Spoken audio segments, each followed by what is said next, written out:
Good morning student, this is Renuka Sen from Gyanam classes. In our previous video, I explained you Euclid's postulates. I hope you understand these postulates now. We start our exercise 5.1.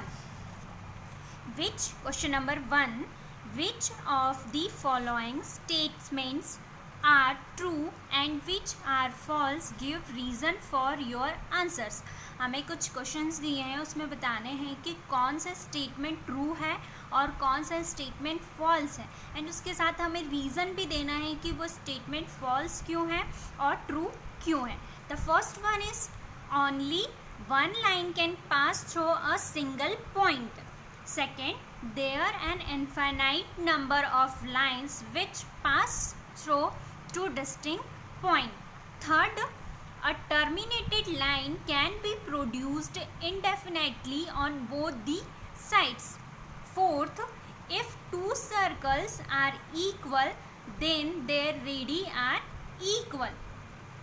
Fifth, if the following figure, if A is equals to PQ and PQ is equals to XY, then AB is equals to XY. हमें ये 5 points दिए हैं question number 1 में. हमें इन्हें 1 bye 1 proof करना है, ये बताना है कि ये ट्रू है या फॉल्स है, एंड ट्रू है तो क्यों है एंड फॉल्स है तो क्यों है. फर्स्ट है हमारा क्वेश्चन कि only one line can pass through a single point. First में ये बोला है कि क्या सिर्फ एक पॉइंट से, सिंगल पॉइंट से सिर्फ क्या एक ही लाइन पास हो सकती है, कि आपको ये बताना है. तो हम इसका सॉल्यूशन देखते हैं. सॉल्यूशन, हमने देखा कि हम एक पॉइंट बनाते हैं, ठीक है. मैंने एक ये पॉइंट ड्रॉ करा है. इस पॉइंट से क्या सिर्फ सिंगल लाइन पास हो सकती है क्या, जो हमारा स्टेटमेंट बोला गया है, क्या सिंगल लाइन यहाँ से मैं पास कर सकती हूँ क्या? नहीं, यहाँ से मैं बहुत सारी लाइन पास कर सकती हूँ. ये रही, ये रही, ये रही. मतलब कि ये जो स्टेटमेंट है वो फॉल्स है. क्यों? क्योंकि एक सिंगल पॉइंट से हम इंडेफिनेटली बहुत सारी लाइन्स पास कर सकते हैं. तो स्टेटमेंट जो फर्स्ट है ये फॉल्स है, because indefinitely many lines can pass through a single point. अब हमारा नेक्स्ट स्टेटमेंट देखते हैं. नेक्स्ट स्टेटमेंट है there are an indefinite number of lines which passes through a two distinct points.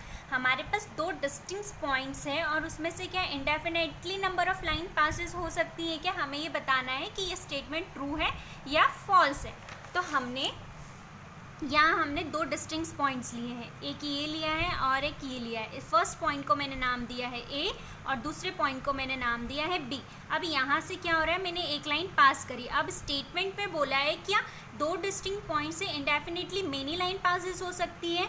तो ये स्टेटमेंट है फॉल्स. क्यों? क्योंकि ये हमारे दो डिस्टिंक्ट पॉइंट्स और इससे सिर्फ एक ही लाइन पास हो सकती है, बहुत सारी लाइन पास नहीं हो सकती है. तो इसका स्टेटमेंट हो जाएगा false, because only a single line passes through a two distinct point. सिर्फ सिंगल लाइन पास होगी, डेफिनेटली मेनी लाइन्स पास नहीं होगी. अब थर्ड स्टेटमेंट हम देखते हैं कि थर्ड स्टेटमेंट में उन्होंने हमें क्या कहा है. A terminated line can be produced indefinitely on both the side. मतलब कि थर्ड स्टेटमेंट में वो बोल रहा है कि कोई लाइन है उसको हम क्या प्रोड्यूस्ड कर सकते हैं बोथ साइड से. तो अब हम इसका स्टेटमेंट देखते हैं या इसका सॉल्यूशन देखते हैं स्टेटमेंट का.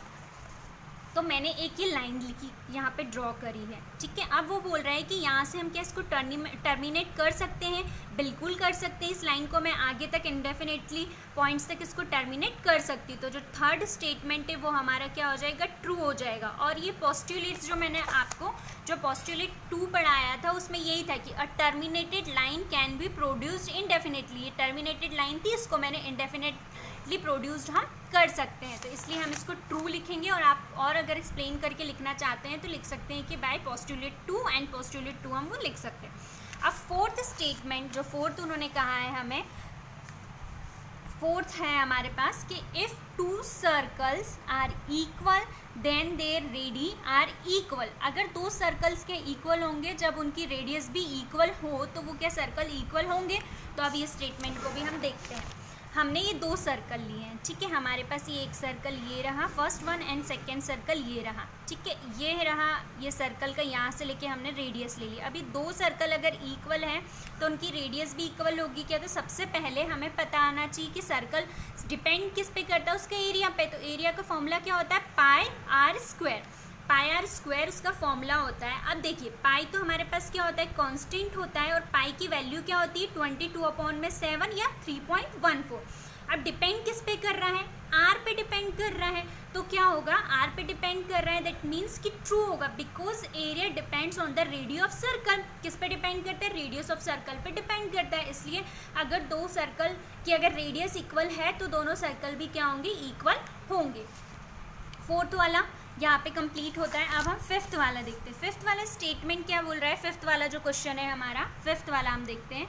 In the following figure if AB is equals to PQ and PQ is equals to XY then AB is equals to XY। मतलब कि हमें बोला है कि ये जो लाइन दे रखा है AB किसके इक्वल बोला है? PQ के इक्वल है, एंड PQ किसके इक्वल है? XY के इक्वल है। अब इसका हम सोल्यूशन देखते हैं कि हमने ये जो लाइंस लिखी थी सबसे पहले हमें दी थी कि ये 2 लाइन में फिर से ड्रॉ कर लेती हूँ। तीनों जो हमें दिए हैं पॉइंट्स मैंने यहाँ ड्रॉ किए हैं इन्हें। फर्स्ट है हमें क्या दिया है? फर्स्ट वाला हमें दिया था AB PQ एंड XY। ये है AB PQ and XY। First में उन्होंने बोला है हमें कि जब AB किसके इक्वल है? PQ के इक्वल है, तो जो PQ है वो XY के इक्वल होगा या फिर XY जो है वो AB के इक्वल होगा, ये हमें बताना है। थर्ड वाला हमें बताना है कि जो AB है वो XY के इक्वल होगा या नहीं होगा।